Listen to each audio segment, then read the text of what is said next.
Good evening. I would like to call this meeting of the Southbridge School Committee to order at 7:02 in council chambers.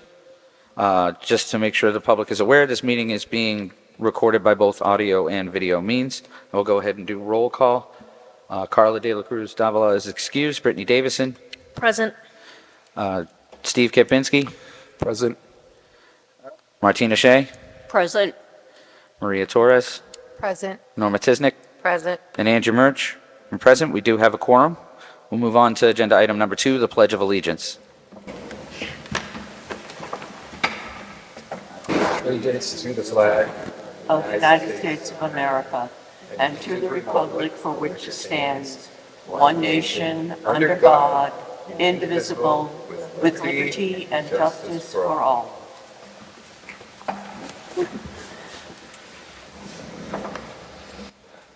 We will go ahead and move on to agenda item number 3 to approve the minutes from the March 11th meeting.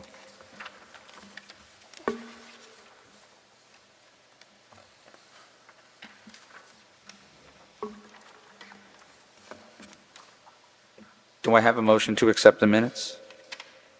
So moved. Do I have a second? Second. Are there any corrections or discussion?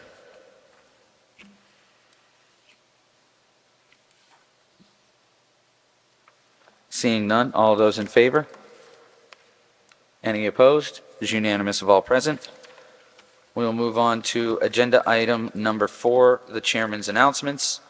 Since our last school committee meeting, we did get official word from the superintendent's office that, or excuse me, the commissioner's office, that we have moved on to phase 2. Dr. Rodriguez, Carla, and I have already met with Tracy Novick from MASC in discussing next courses of action moving forward with the phase 2. We'll have a detailed table and guidance on additional training sessions in the coming weeks, and we will get that sent out to school committee members as soon as we have everything set in stone. I did want to address the public hearing. There were some comments made at a recent town council meeting in regards to what our public hearing that occurred on March 11th for the budget. First and foremost, to address the concern that the meeting was not posted or published in a local news outlet as required. It was indeed published in the Worcester Telegram and Gazette on February 24th.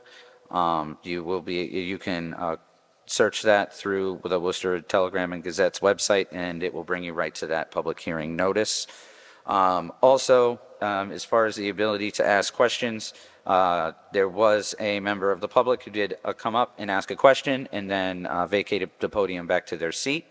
That member of the public was followed up with within 24 hours with an answer to their question. It's the guys that we were not allowing question and answer session. Kind of clouds it a little bit. The public is allowed to ask questions, but the public is may not receive an answer, and most likely will not receive an answer when that question is asked that night. In order to properly inform members of the public, questions are addressed within a short period of time thereafter they are asked in a public hearing to ensure accurate discourse and release of information. In short, if you want an accurate answer, you got to be a little patient. So the premise that there was something not being discussed or not being revealed to the public, I just want to unequivocally say is not true, and I hope that this clarifies things.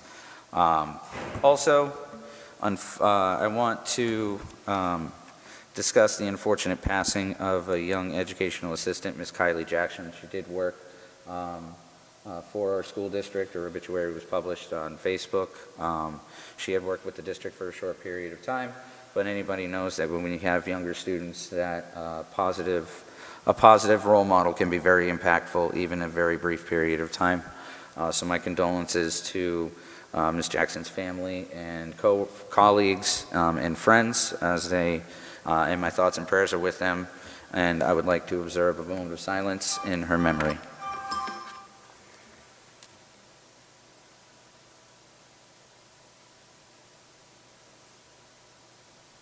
Thank you.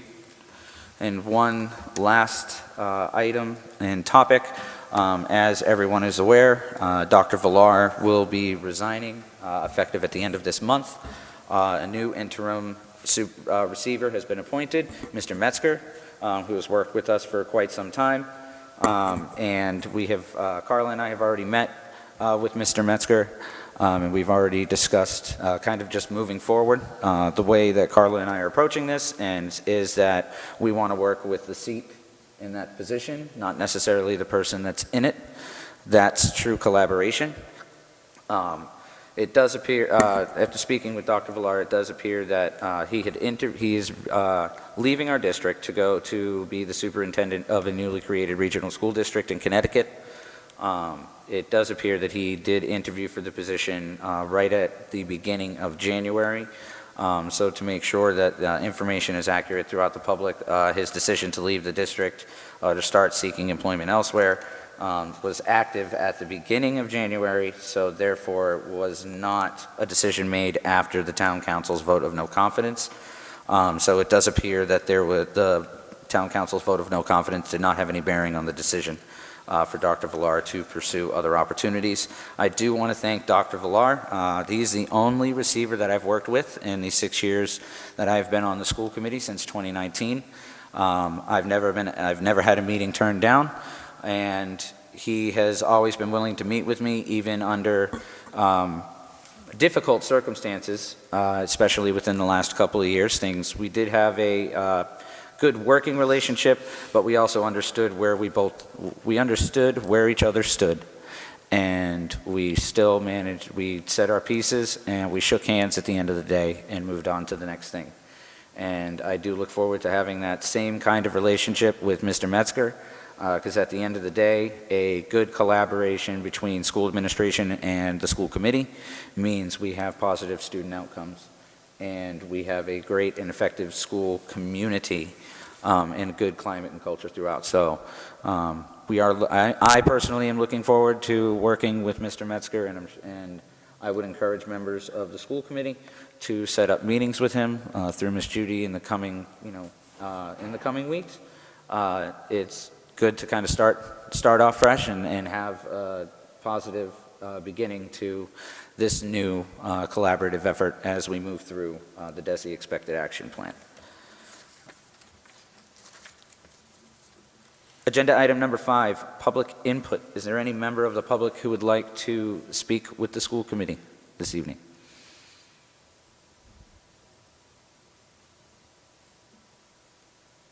Seeing none, we'll move on to agenda item number 6, the update regarding the FY26 proposed budget. I will defer to Mr. Metzger. Thank you, Mr. Chairman, and through you to the members. I'd like to start Mr. by- Metzger, I'd move the mic a little closer so that way. Sure. I'd like to begin by thanking the chair for his kind words about Ms. Jackson. Certainly, it is a tragedy when a young person passes, and we appreciated greatly her contributions, though her time with us was limited. Thank the chair and the membership also for the words of encouragement and the pledge for collaboration. You can expect the same from me. And I would certainly hope that you all do reach out and schedule an appointment sometime soon. And we can sit down and talk about whatever it is you'd like to and answer questions and, kind of set up what will be our relationship, hopefully for a long time.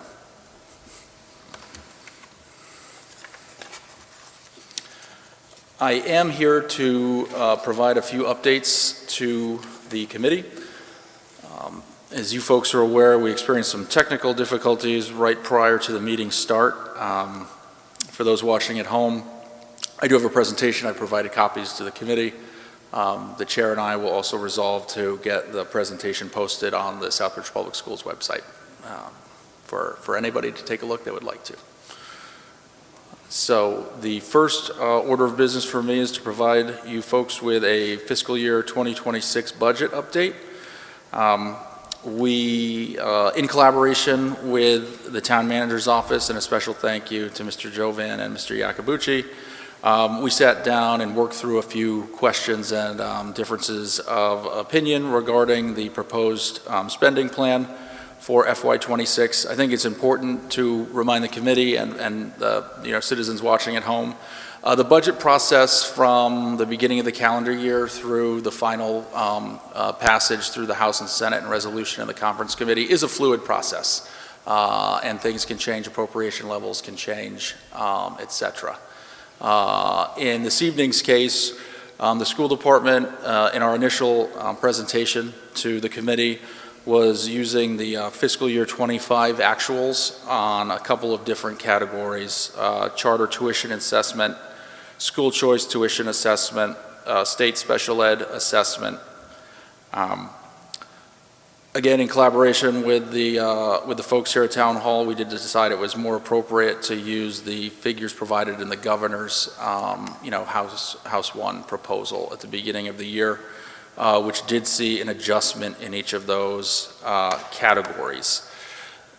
We also engaged in some conversation and agreement about some costs associated with Schedule 19, which are the municipal costs that are associated with the municipal side of the house providing some services to the school department.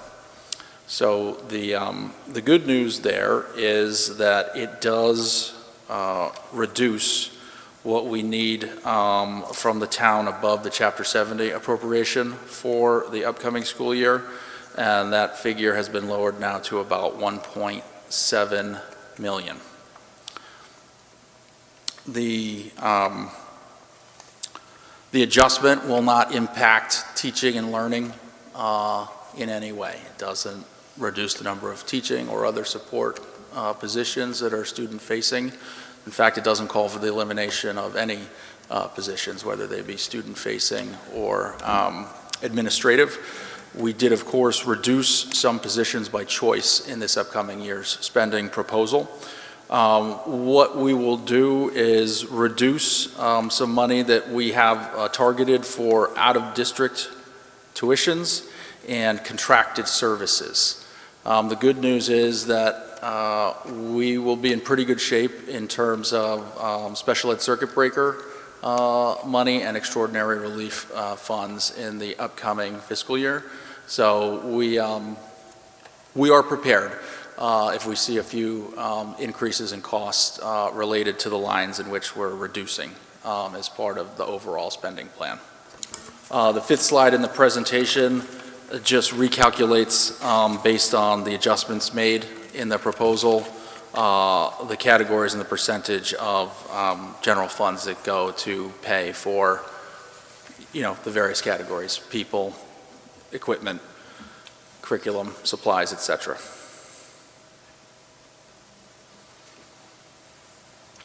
Questions on any of that? Seeing none, thank you. Great. I want to shift gears now to the next agenda item. I did, for ease of use, just roll it all into a single presentation. This actually stems from some events that happened recently and some proactive conversations I had both with the chair and Mr. Rodriguez. And I think it's important to educate the committee and the public about what our responsibilities are around child welfare and safety. This particular conversation did start with some information that was, I will just say, grossly inaccurate, posted on social media. And it won't be our position to respond to everything that is said on social media all of the time.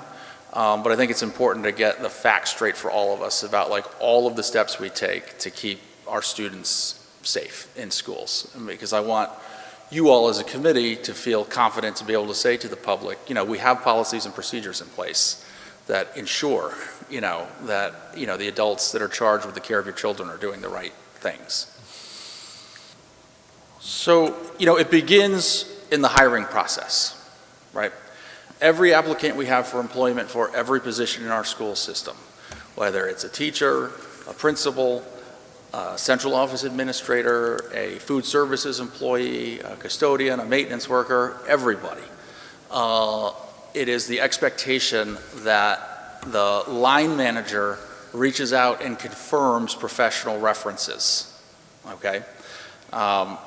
Furthermore, all of our candidates for every position in every bargaining unit are required to submit to both state and federal criminal background checks, including submission of fingerprints to run in a nationwide database.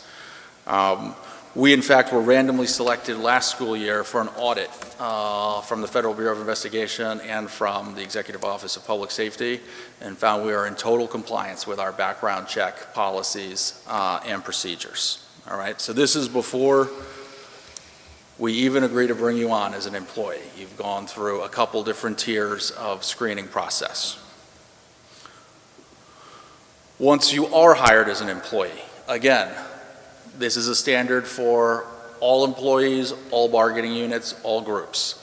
Have to do a number of yearly annual trainings. Now, we pick and choose some that don't make sense for people in respective departments. However, one that is a non-negotiable for everybody is they have to take a yearly mandatory training and compliance, professional development module, okay? So all public school employees are subject to the mandatory reporting laws that are defined in the Mass General Laws, Chapter 119, Section 51A. And 51A is a term in our line of work that you hear quite a bit. It's short form basically for making a report of suspected abuse or neglect to the Department of Children and Families. Any reasonable cause to believe that a child under the age of 18 is suffering from any kind of neglect, including physical, emotional, God forbid, sexual abuse, failure to provide minimally adequate food, shelter, clothing, supervision, medical care, okay? We have a moral, I believe, and statutory requirement to report any suspected abuse or neglect. Failure to do so willingly also does lead to civil and criminal liability potentially for the individual failing to disclose, and we take that extremely seriously. Reporters are protected, okay?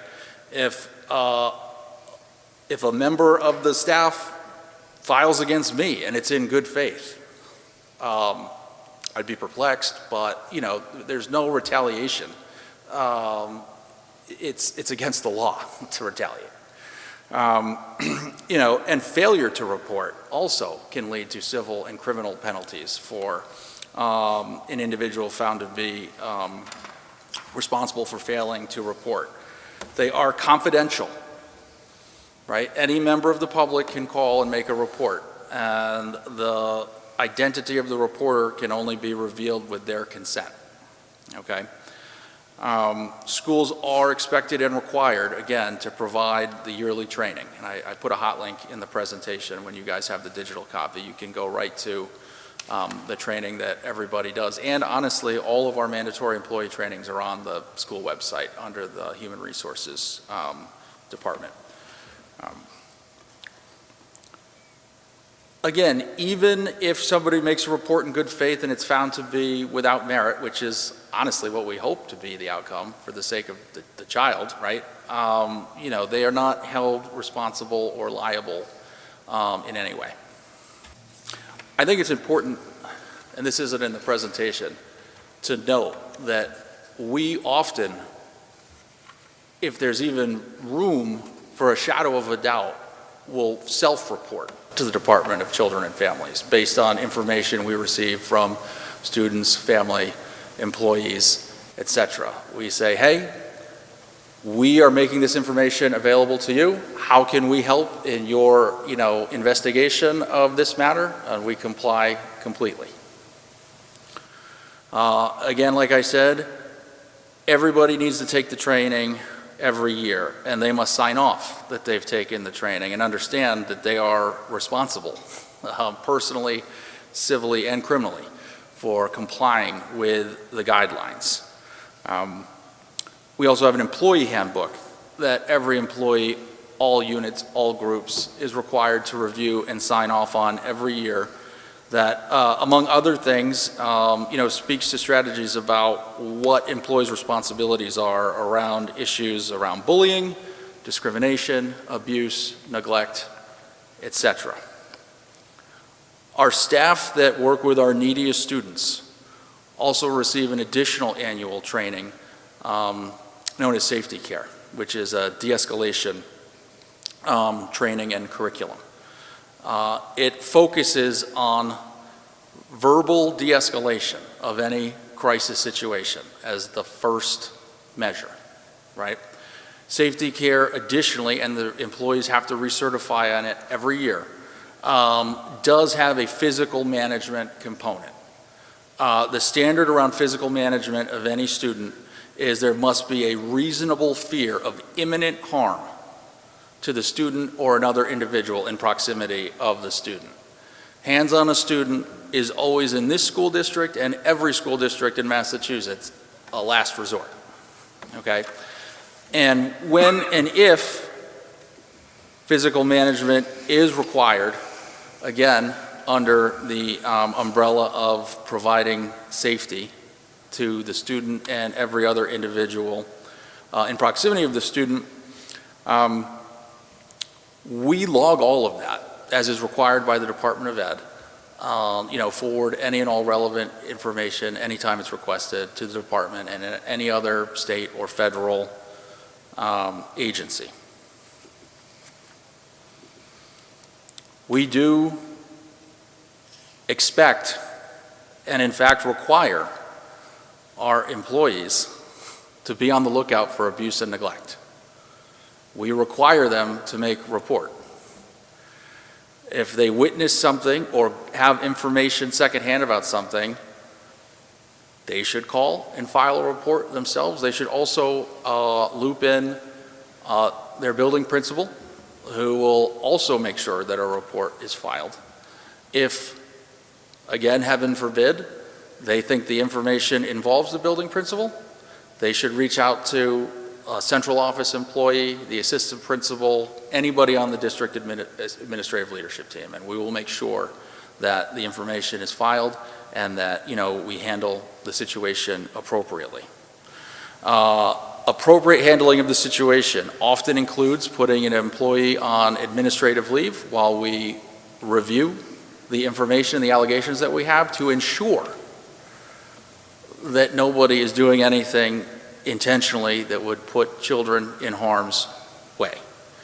We also comply completely, all the time, 100% of the time, with the Department of Children and Families whenever they come to us with information, whenever they make us aware of a filing that came in from the outside, whenever they are conducting an investigation.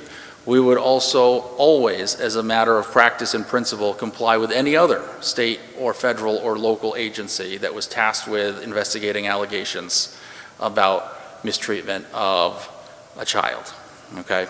The Director of Student Services also has a regular monthly standing meeting with a manager from the Department of Children and Families to go over any topics that need review, any active cases that are going on, any allegations that the department is looking to investigate, and to troubleshoot, problems or areas of mutual concern, or to work together with children that have already been identified to be at risk and what the plan is for the specific child.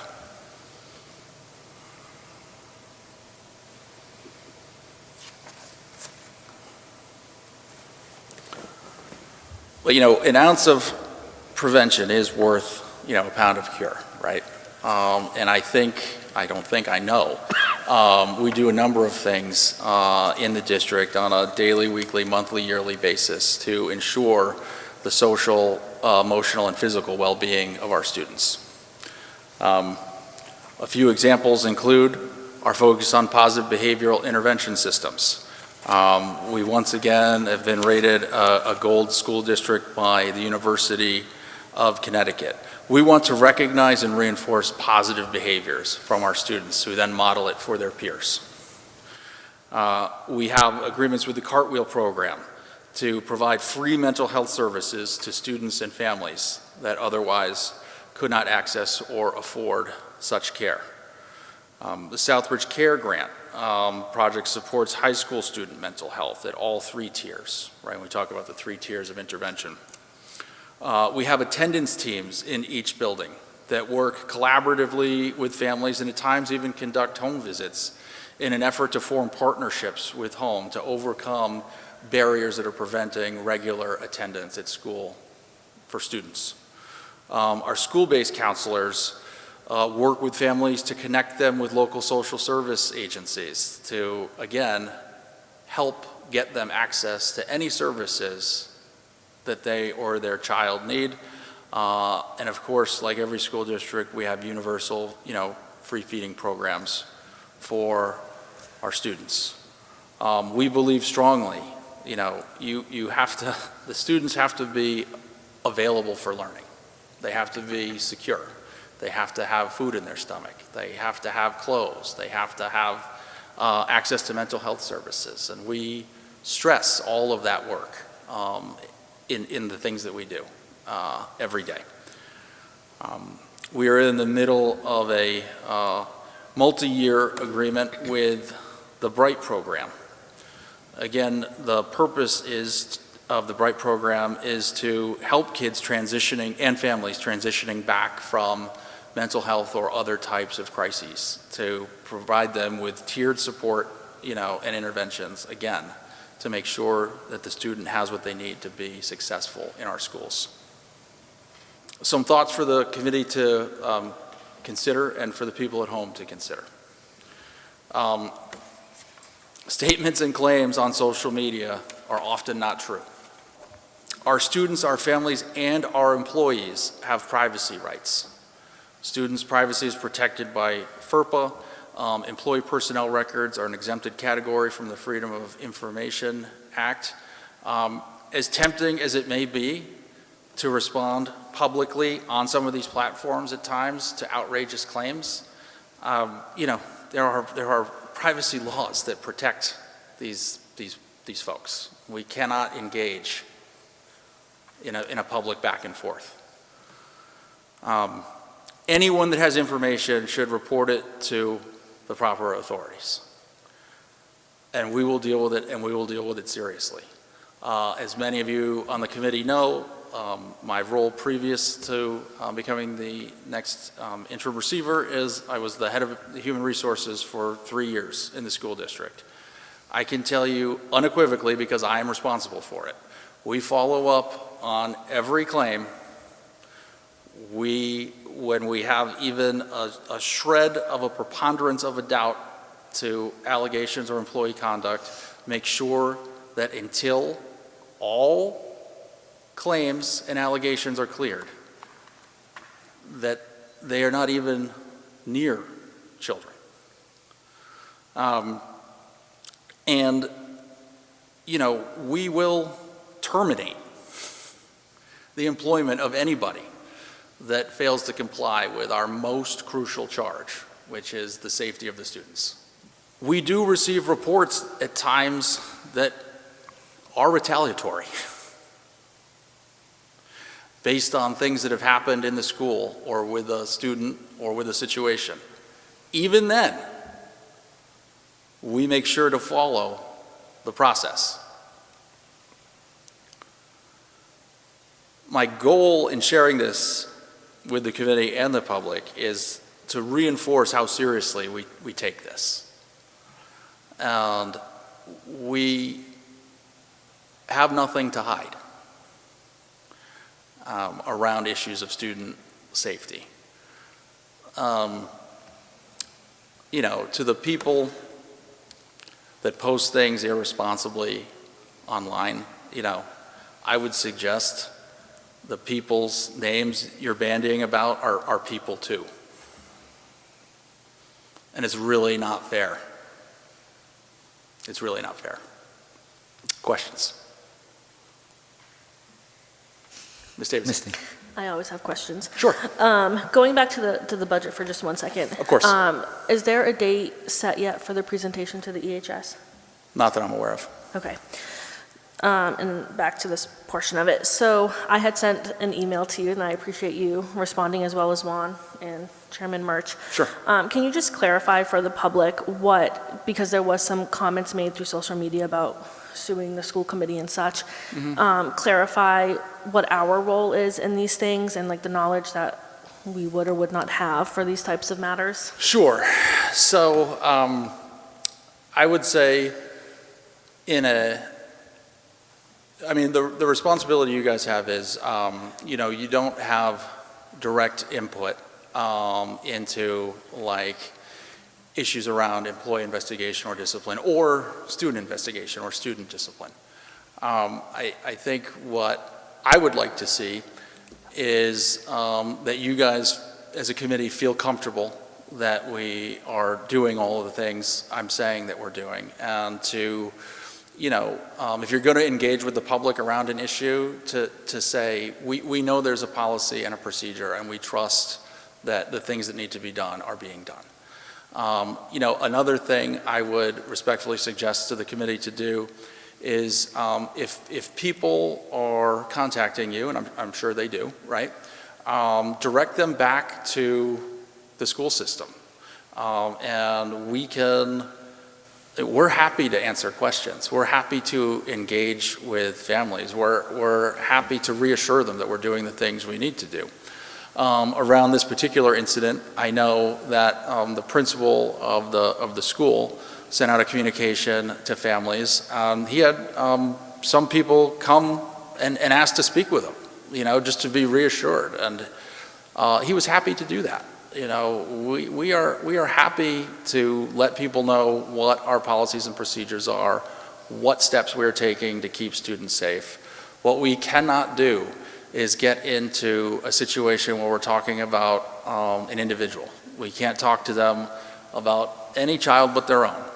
And we, can't talk to the public about what our personnel records are, what steps we take.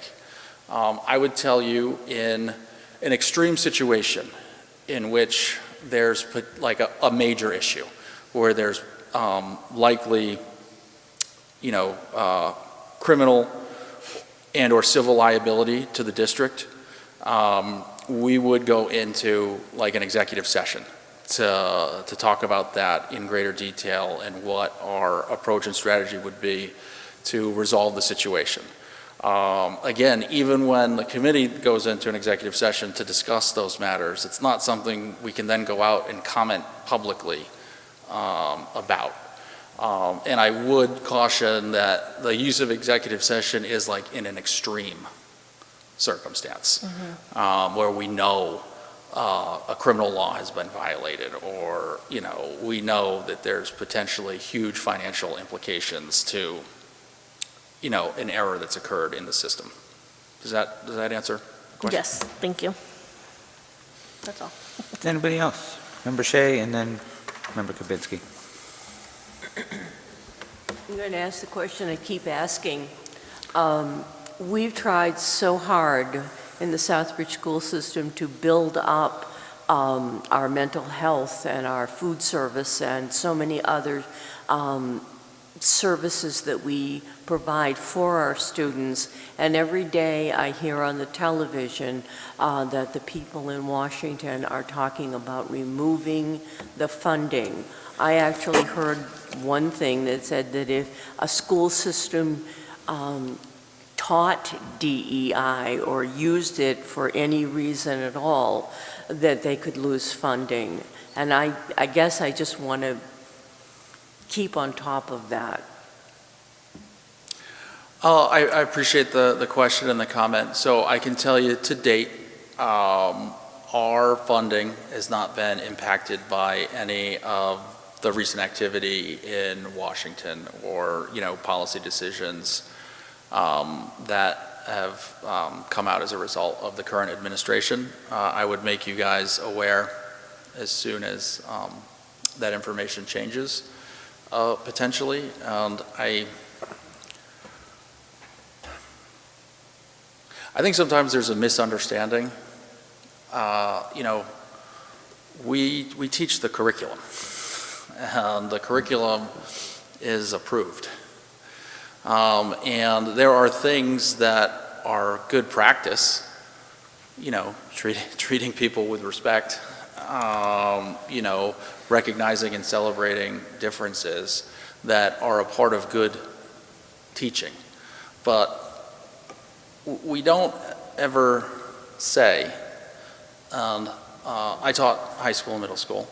I did not teach elementary school, but I have 4 elementary school students, and I'm in elementary schools a lot.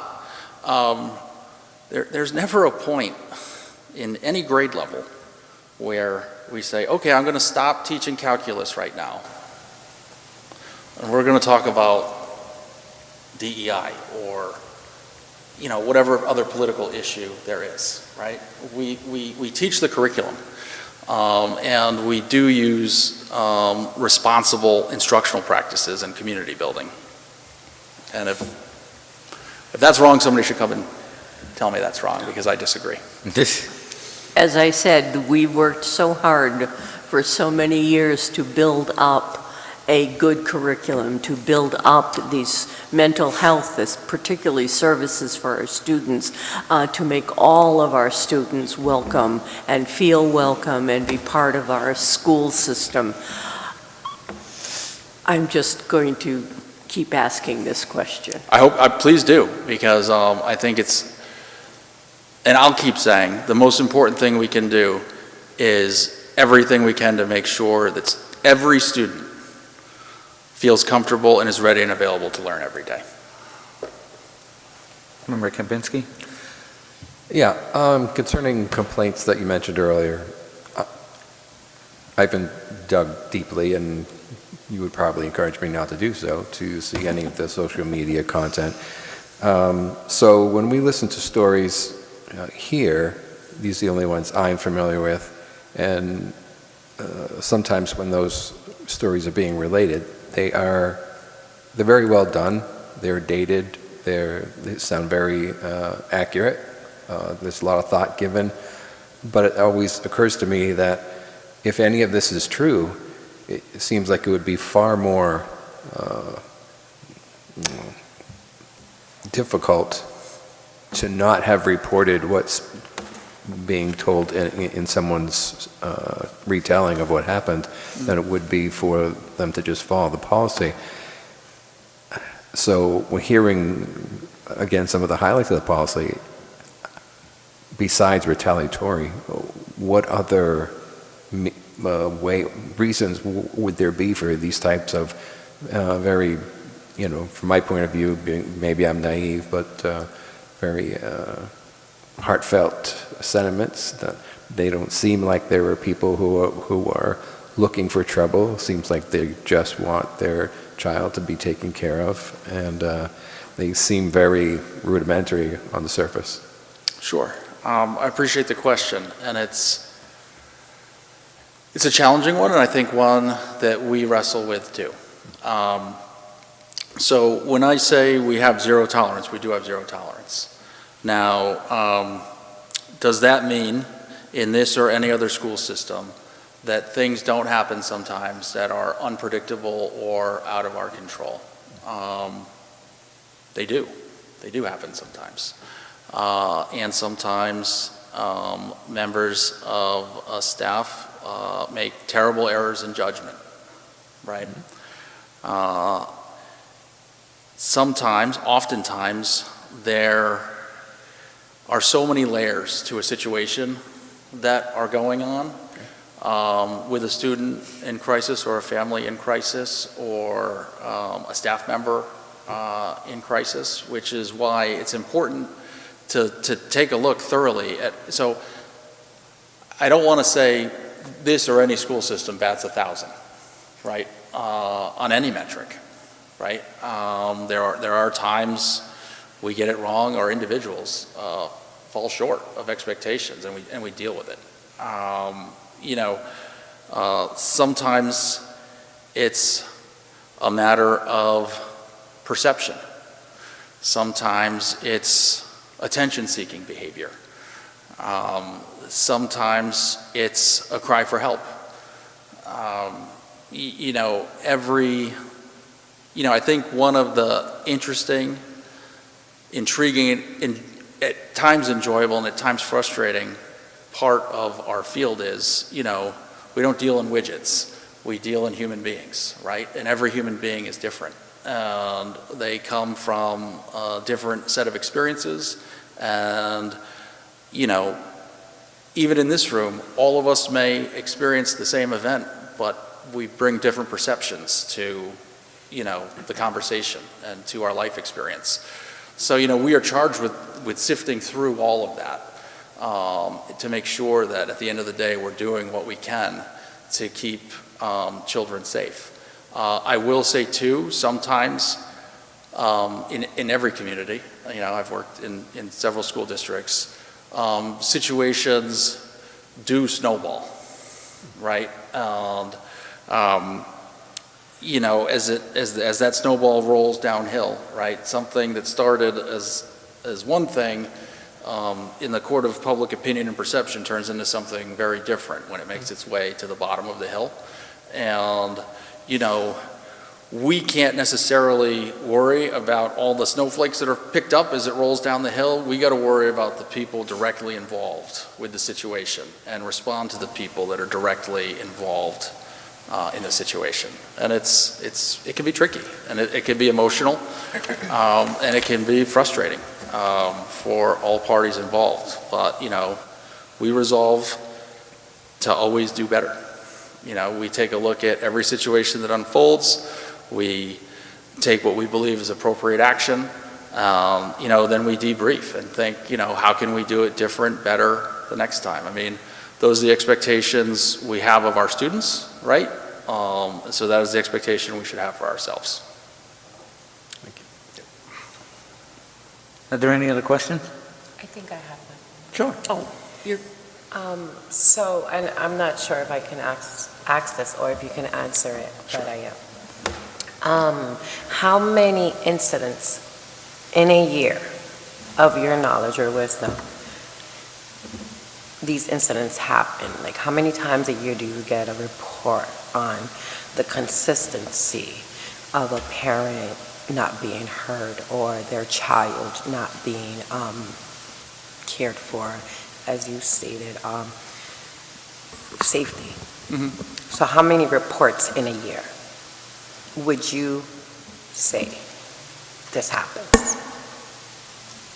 I wouldn't want to hazard a guess and have it be inaccurate. What If I may, can Mr. tell you, Metzger,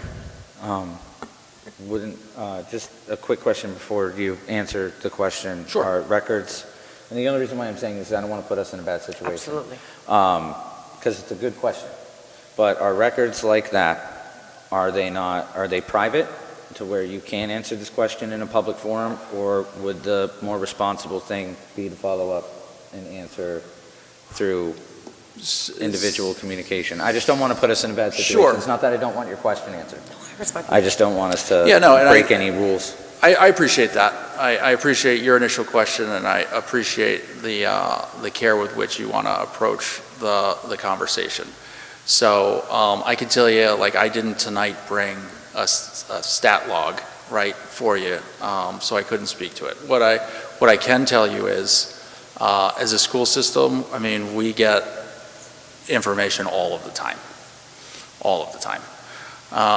And, I would say we are frequently in touch with the Department of Children and Families, either to report things ourselves, respond to a report, or to work with them, in any way that we can. And I would say that happens everywhere. In all school systems, right? Because we want to always err on the side of caution, right? Number one, because it's the right thing to do. But, number two, because we have, statutory requirement to do so. So I wouldn't hazard a guess, but perhaps that's a conversation we could take offline. I think I'd like to correct, I wasn't asking how many 51As are filed in Sure. a year. I was asking of the consistency of parents reporting to the administration team of, in reference to the post that I read about the mistreatment of their child. So how many reports from parents to the school system or to the administration team in a year of like the consistent behavior from the administration or the teachers? Like how many reports from the citizens of the town? How many parents come and try to advocate for their child? And like, in the consistency of being mistreated, if that makes. Yeah, it's a good question. I mean, I would say that in our school system I mean, principals and assistant principals and deans and teachers are talking to parents like daily about a variety of topics, including like how their child is getting along in class, how they're being treated by the teacher or other staff members, how they're interacting with their peers. I mean, I would say there's constant talk about, I think what you're getting to is, like how many major incidents are reported in a year. I wouldn't want to hazard a guess. But I mean, we're in contact with parents all the time, and we are fielding complaints and concerns all the time, which, again, every school system is. Thank you. Are there any additional questions? Seeing none, thank you very much. I do have one comment. You did good your first time up here in front of us. So, I do appreciate the effort you put into this presentation. I did think, Mr. Metzger and I had discussed, we thought that this was going to be important. And this is also kind of an introduction into, our policies. And as we're moving forward through phase 2, there's going to be, we're going to be diving into the basics of policy moving forward. So things like this are gonna, I'm not saying that things like this are going to be common, but there's definitely going to be more presentations and discussions regarding what schools do in certain situations. And it's very important to understand that if we refer back to the charting the course, there's means to an end. We set the end. He has to provide the means to operate it and move forward. So it can be tough as members when we get complaints or reports to ourselves. I do want to reiterate, the best thing to do is to, if there's any concern, make sure that we're encouraging parents to advocate for themselves and to the site level administration. I think Mr. Metzger can agree, parents advocating for their children is the result we want at the end of the day. We want parents actively engaged in their child's education. So empowering parents to advocate for their kids, if there is a concern about the treatment of their child, so that there are those processes in place and that you defer them back, because that's how it'll get resolved.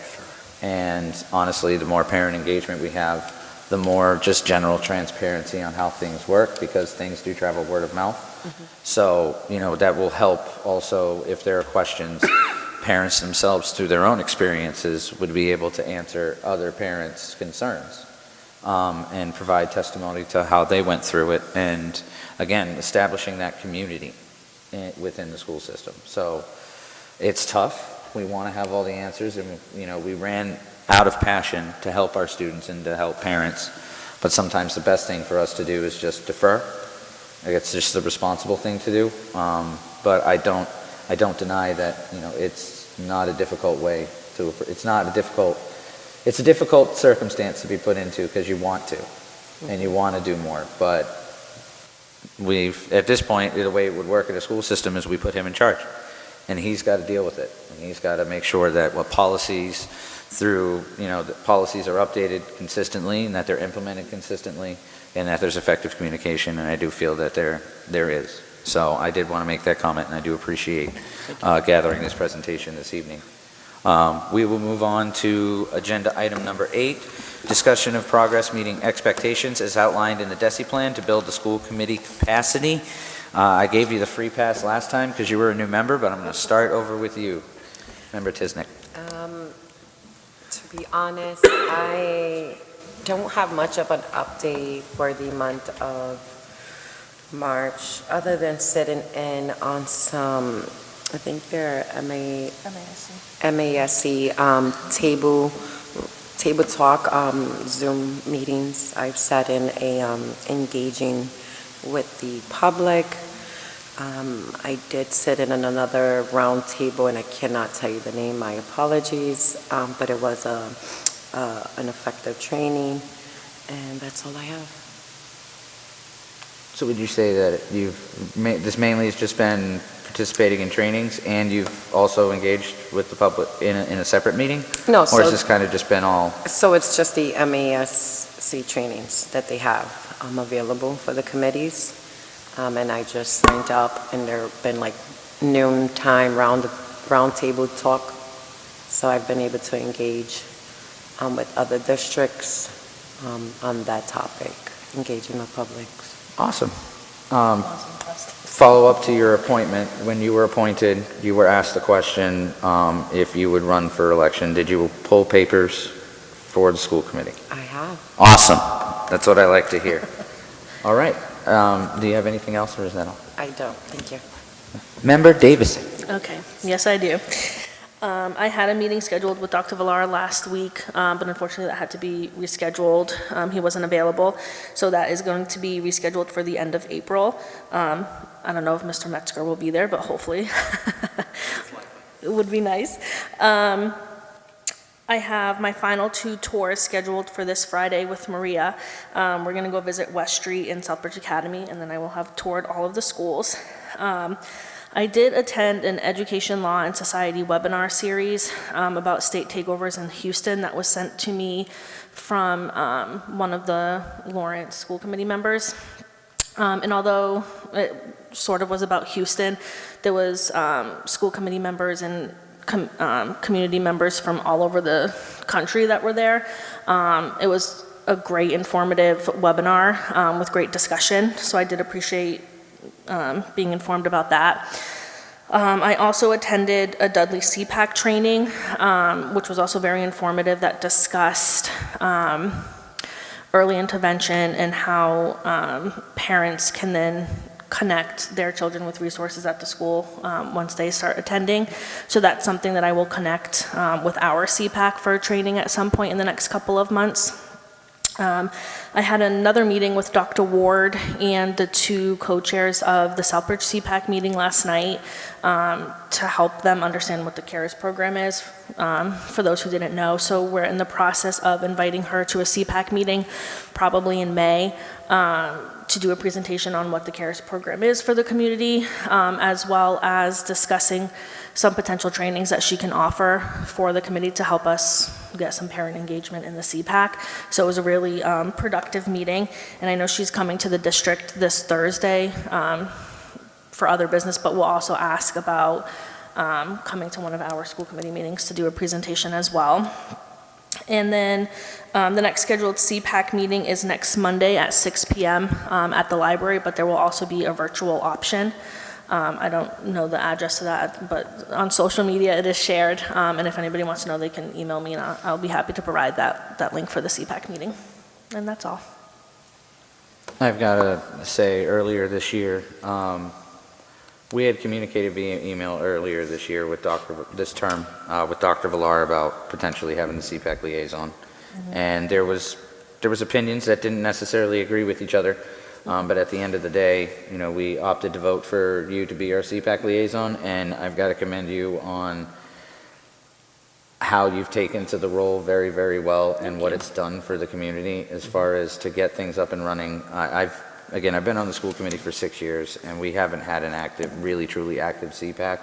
So to see the work that you, and I know Carla's been involved with meetings with you, but to see you take the reins on this and have a lot of the active engagement that you are creating in a very short period of time. Anybody that's been in education knows that when things happen quickly, we see quickly as like 3 years, because that's just how long education things take to roll out. So the fact that in 8 months, 9 months, you've been able to establish, now you have an executive of that board, that are engaged parents. As for a while, I was the only parent on the school committee of a school-age kid. So to see another parent making and affecting that change is awesome, and I greatly appreciate what you do Thank for our you. special education community. Thank you. Keep going. Thank you, Brittany. Over to Member Torres. I finished my training with the MASC, and also, just continuing outreach and communicating with the community and other parents. I did pull some papers too, so if you see me and want to, sign, feel free. I always carry it with me. Just looking forward to working with Bill. That was a great presentation. We'll continue doing some circle table training as well, which is virtual, so it's very helpful, and keep up to date with the things that are changing and what we're going to be coming up against, and new stuff and existing stuff going on. Also too, looking to see in regards now that, we have the CPAC going on, there's been, some conversations, for perhaps, continuing to reach out and be involved with the CPAC for the DUSI program. And there's some, more great things coming coming along around the corner. And also too, it was really nice to meet with, Dr. Villar before, his last day in resigning, and welcome once again, Bill for stepping up. And it was great to also hear a lot about your background and where you come from as well originally. So we're going to continue, pushing for continue pushing for phase 2. I'm very excited about that. And so, more to come. I'd just like to request that next time I could speak before Ms. Davison, because she always has a lot to say. She's very busy, very active. I try to be fair. I try to flip Well, back and forth. Check with me next time. Gotcha. This will be brief. Nothing new to report. Thank you. Well said. And few last but certainly not least, Member Shea. This time I went to visit Eastford Road. I have a master's in teaching reading, and I taught reading in the Southbridge Public School for years and years.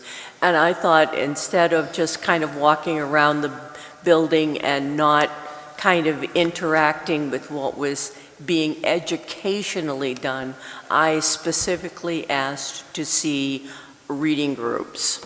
So they scheduled me for 10:30 so that we could watch a couple of classes do reading.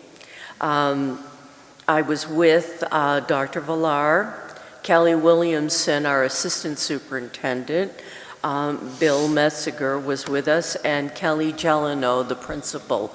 And of course, being a teacher, I had a million questions, and they had the answers right to hand.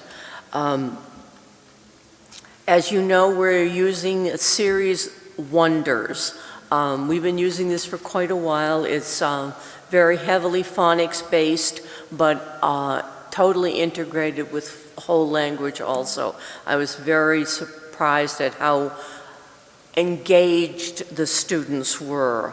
All of the classes we saw were doing a marvelous job. The kids were on task. The teachers were using technology in a way that I would have loved to have had technology. In every elementary school, since day one, we've had 2 or 3 reading groups. And you're doing the same thing, but you're writing it on the board and you have to erase it and writing it on the board again. They had all of that on their computer up on the screen so that the word list would be there, and then they would slide down to the next word list, and then she'd go back to the other one. So they were getting constant reinforcement without her having to stand there and write it on the board, and the kids wander off when you're doing that. I was so pleased. One class was, when we went in, we're having snacks, and the teacher had a video of a kid's book on the screen. Kelly Jeleno, the principal, said that they read to the kids every day. They have either a video or the teacher actually reads and interacts with them. The students with special needs were sitting right there in the classroom.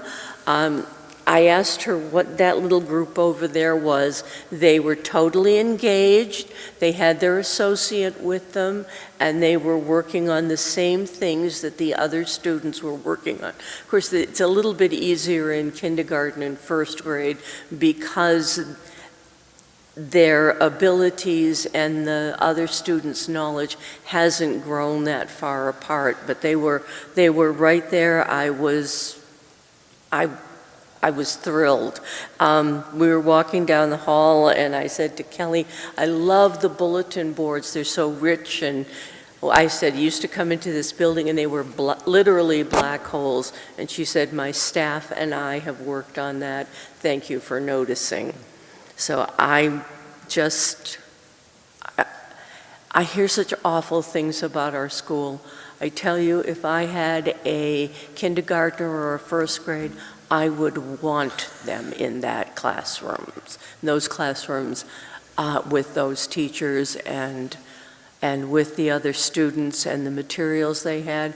I would want my child in that room. Thank you. Thank you. To update the community on my end also, I had a meeting, I had a school tour. I went to West Street on the 25th of March, and first off, awesome that, I was able to set foot. Last time I was in that building was picking up my son from his last day of school at West Street right before COVID shut everything down in 2020. So to be back through that building was pretty, I wouldn't necessarily say nostalgic, but it definitely bringing a little sentimentality to my visit, which was absolutely amazing.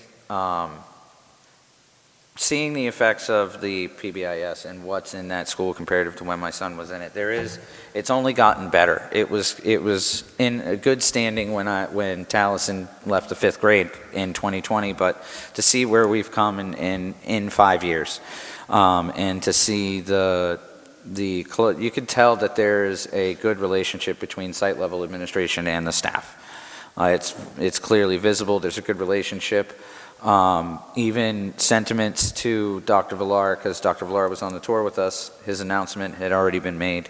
The sentiments coming from the teachers towards Dr. Villar, and it's good to see that the staff has a positive aura about them, and especially, honestly, I think it's the most important grade levels in any school district is K through 5.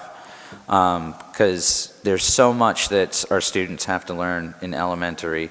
And if you look at it from an outside perspective, our elementary students have to learn far more in their first 6 years in a district, from kindergarten to 5th grade, than they have to learn from 6 through 12 academically.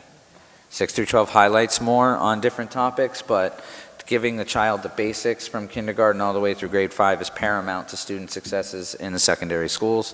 So in my opinion, West Street, Charlton Street, and Eastford Road are the most important schools in the district because they set the tone for middle and high school. And you can see that a positive learning environment, and one that encourages learning on their own and curiosity. And when teachers promote student curiosity, that indirectly promotes positive student outcomes. And we've seen that in the growth presentation that we got, or the budget presentation, the results in student growth. We can see that. And the only complaint I have is the fact that one of the first thing I see is the Wildcat store, which I'm kind of mad at myself. I didn't bring some of my son's Wildcat cash because I know he still has some. But the second thing I saw was an elevator out of service right there in the front walkway. And the fact that it's 2025 and, we can't get an elevator repaired in an efficient and effective manner to service our students and our staff members was disappointing. And going up to the second floor and then looking at the roof and seeing the patches on the roof. Just roof tar, just patched up with simple roof tar and roof tape, is not the kind of environment that we need to have for our students. And it drives my motivation more to make sure we go through MSBA, and we need to. The building is old. I understand that, our town roots itself in our town buildings and how important they are to the fabric of the community. But at the end of the day, we've got to figure something out, because having to potentially have students that have physical disabilities, having to just go outside and go back and around to go through the gym at West Street in February is not the answer. So that was the only disappointing thing, was the building that they're in. But everybody in that building, the environment, I can't remember what, Starbucks set up by the gym, and it's this little imitation cafe, and oh my goodness, it is so adorable. And again, that's promoting reading, stopping and reading. And reading at the elementary levels is extremely important, because it just drives that curiosity of learning. So I was very, very appreciative. And there were a couple staff members, a couple of my son's teachers, Ms. McDowell, Ms. Briggs. I love seeing that there is still staff there 5 years later, which is important to students at that age, is being able to see the same teachers in the building. And that stability in staffing is prominent there. I can see it. Yes, we do have a lot of newer teachers, but they don't conduct themselves in that way. It's seamless. And I think that's also the support network that the teachers help each other with. We had a transitional meeting also same day with Dr. Villar and Mr. Metzger, where we did receive the update on the budget changes. And I think overall it was a good and productive meeting as far as being able to move forward as we transition administrative leadership for the first time in 7 years, which is, I think, also a testament. It also leads to staff retention. Stability in administration leads to staff retention, because if people are wondering who their boss is going to be next year, they don't want to stay. And I do think that has been a contributing factor, given that Mr. Metzger has been with the district for quite some time. I think that's going to lend itself to a smoother transition, and based off of our meeting with them, I think we are in good hands as we move forward. And I wish, again, we will just wish him all the best of luck, but I will help in any way that we can. Lastly, we met with, like I had said, we had a four-way meeting with Ms. Novick, Dr. Rodriguez, outlining where we were going moving forward. There is trainings that we're definitely looking to schedule for the basics on policy. But also, we are potentially looking at one point, Southbridge Public Schools was going to collaborate with MASC on its policies. Just looking in, Carla and I are going to be looking into what was done with MASC previously. This was before Dr. Villar's tenure, when that agreement was made. So just trying to see, where we can collaborate to not only work on policies and making sure that even though it seems like are all ducks in a row, checking it over a second time doesn't hurt, for sure, and it'll instill confidence. But also, we're going to be learning in this process also. And I do believe, my personal belief is that as we continue on with learning about the basics of policy, which is going to be a requirement for phase 2, that we will, hopefully at some point get to the point where we transition to a policy subcommittee. So that way we can, start meeting with administration as we develop the relationship with our admin moving forward, to be able to have more pointed learning sessions, and as well as starting to work that collaboration with the school district. Lastly, I also have continued communication with our state representative and state senator. Obviously, we're kind of putting things on pause just because of the transition to Secretary Tutwiler as the interim commissioner. Through my knowledge, at least, hopefully there is a search for a permanent commissioner that is ongoing. I have full confidence that we are not going to be, just from the discussion with Dr. Rodriguez, Secretary Tutwiler is aware of where we're at and where we're going. So we are not, just because we're in this transition period with the commissioner, does not mean that the progress that we're going to make and that we're making is not being recognized and noted. So though the DESE has their own things that they've got to deal with, it does not stop the work that we're doing, and it does not stop the observed progress that we're making. So that it was a good meeting. I know we're probably going to schedule more meetings in the months to come.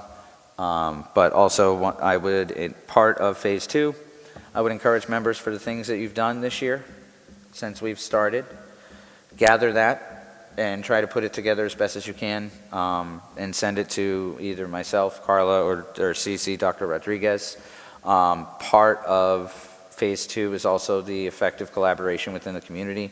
So, Member Davison, with all due respect, yours should be about 6 miles long with your work with the CPAC. But again, that's just to make sure that we're documenting all the progress that, as individual members, that we have made with establishing effective collaboration within the community, to be able to report that to Dr. Rodriguez so he can gather that information, so that way we can continue to progress through Phase 2 and hopefully, in a timely fashion, move to Phase 3, which I have full confidence that everybody's going to do that, because this has been one of the most amazing groups of people that I've had the honor to work with, and I've appreciated being able to provide guidance and leadership in any way that I can. But at the end of the day, letting the reins go and letting everybody be their own person, and what being a member is to them, and watching you all embrace that, I think is what makes this body and has put this body in the position that it's in. I've never believed in dictating where you guys should go and what you guys should do, because that's just not good leadership. It's empowering people to highlight their passions and move forward and become effective leaders on your own. So, just because I hold the role as chair, we all stand on the same level, and we've all have to do the same amount of work. And it's not about if one person or two people are effective leaders. It's about making sure that all of you become effective leaders. Because at the end of the day, some of us are not going to stay here. Some of us may transition to other things through the years. People and other people may want to step up and be involved also. So as long as we can become those role models as we continue to transition through this DESE plan, hopefully by being good leaders and being good stewards of the district, and being transparent with the community and showing the town of Southbridge and other officials throughout town that we are effectively working with the district as a school committee should. That makes everybody here a leader on this committee. So there's not one person just guiding the ship. We're all riding it together and directing it as we need to. With that being said, our next regularly scheduled school committee meeting will be May 13th at 7 p.m. in council chambers. Do I have a motion to adjourn? So moved. Do I have a second? Second. All of those in favor? Any opposed? This meeting is adjourned. I just want to say I'm opposed.